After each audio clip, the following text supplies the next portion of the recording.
శ్రీశైల మల్లన్నను దర్శించుకుని వస్తుండగా నంద్యాల జిల్లాలో వాహనం బోల్తా కొట్టిన ఘటనలో మృతుల సంఖ్య 5కు చేరింది. గాయపడిన వారిలో 7గురి పరిస్థితి విషమంగా ఉంది.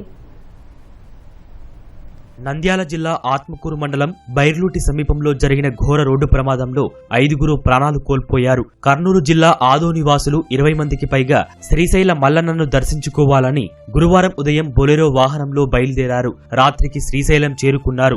శుక్రవారం ఉదయం భ్రమరాంబ మల్లికార్జున స్వామివార్లను దర్శించుకున్నారు. మధ్యాహ్నం భోజనం చేసి తిరుగు పయనమయ్యారు. మరికొద్దిసేపట్లో ఘాట్ రోడ్ దాటి మైదానం ప్రాంతం చేరుకోవాల్సి ఉండగా ఆత్మకూరు మండలం బైర్లూటి సమీపంలో బొలెరో బోల్తా పడింది. ఘటనా స్థలంలో 3 మృతి చెందారు. ఆస్పత్రికి తరలిస్తుండగా ఒకరు, ఆస్పత్రిలో చికిత్స పొందుతూ మరొకరు మరణించారు.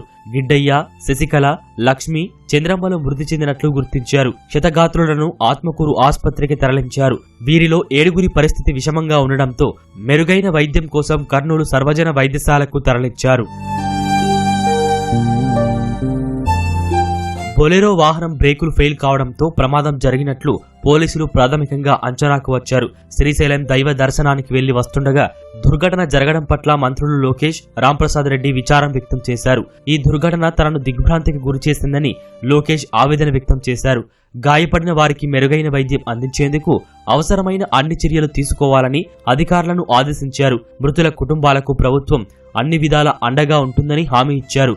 కుటుంబ సభ్యులకు ప్రగాఢ సానుభూతి తెలిపారు. ఈ ఘటనపై ఆరా తీసిన మంత్రి రాంప్రసాద్ రెడ్డి క్షతగాత్రులకు మెరుగైన వైద్య సేవలు అందించాలని అధికారులకు సూచించారు.